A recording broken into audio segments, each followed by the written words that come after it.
तो इस वक्त की बड़ी खबर ईपीएफओ को लेकर सामने आ रही है। अगर आप लोगों का भी पीएफ कटता है तो ये खबर आपके लिए बहुत जरूरी है, क्योंकि पेंशन में बड़ा बदलाव हुआ है। 74, 50 और 31 साल पुरानी योजनाओं में अपडेट किया गया है और पीएफ कटने की वजह से आपके लिए भी ये खबर जानना बेहद जरूरी हो जाता है, क्योंकि इस खबर का सीधे सीधे आप पर भी असर होगा। अगर आप प्राइवेट नौकरी करते हैं और आपका पीएफ कटता है तो ये खबर आपके काम की हो सकती है। दरअसल कर्मचारी भविष्य निधि संगठन ने 3 योजनाओं को अपडेट किया है। इन योजनाओं में एक योजना 74 साल पुरानी है, एक 31 साल पुरानी है और एक 50 साल पुरानी है।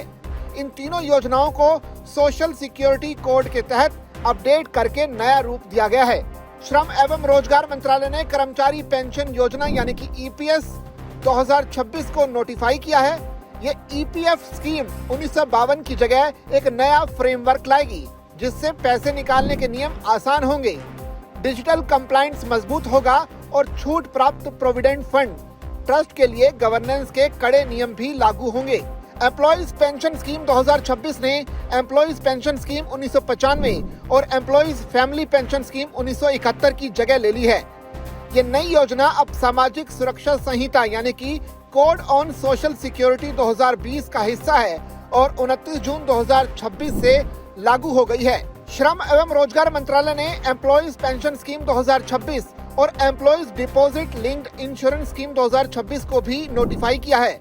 अब सवाल यह है कि आखिर इसमें क्या बदल गया है। आइए इन योजनाओं से जुड़ी जरूरी बातों को जानते हैं, जिससे आप पर सीधे तौर पर जो असर होगा वो आपको पता चलेगा। दरअसल श्रम एवं रोजगार मंत्रालय ने 29 जून को इस स्कीम की मेंबरशिप के बारे में एक नोटिफिकेशन जारी किया।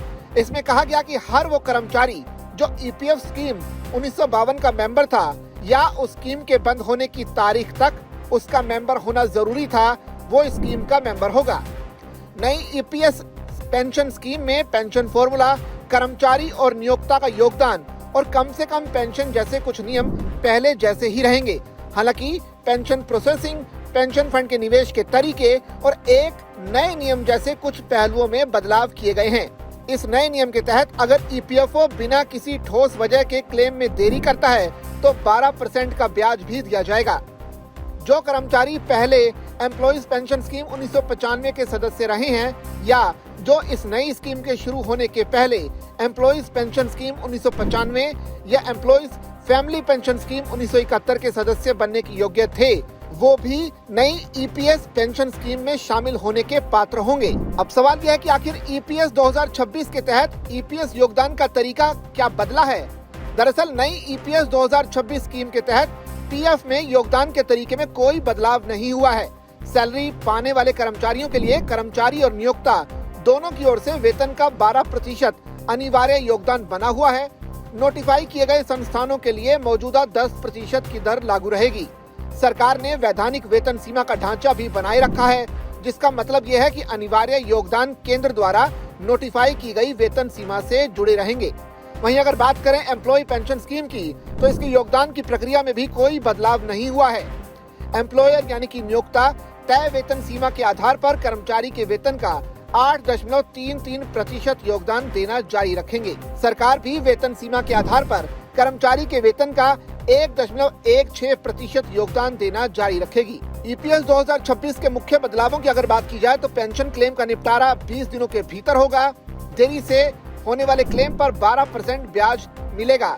वहीं स्कीम में ज्यादा पेंशन के प्रावधान शामिल किए गए हैं। सरकारी योगदान पर न्यूनतम रिटर्न मिलेगा। एम्प्लॉयर्स के लिए डिजिटल कंप्लायंस जरूरी होगा। स्कीम का नाम एम्प्लॉइज पेंशन स्कीम 1995 से बदलकर एम्प्लॉई पेंशन स्कीम 2026 कर दिया गया है।